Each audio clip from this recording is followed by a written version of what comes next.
আমিহীন দুনিয়া, এই সুন্দর পৃথিবী, এত সুন্দর মানুষগুলো ছেড়ে যে কোনো সময় চলে যেতে পারি মহান রবের কাছে।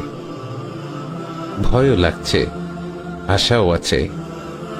মরীচিকা পৃথিবী, মিছে সব মায়া। কেউ কাউকে মনে রাখে না, মনে রাখে ততক্ষণ যতক্ষণ প্রয়োজন। কবরে রেখে আসার পর সবাই ধীরে ধীরে ভুলে যায়।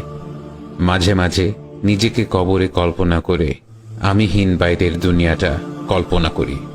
দেখি সবই ঠিকঠাক চলছে, আমার জন্য কিছুই থেমে নেই। অফিসের আমার চেয়ারটাও খালি নেই, খালি নেই বাসার বিছানাটা, খালি নেই যাদের মনে যতটুকু ছিলাম সেই জায়গাগুলো।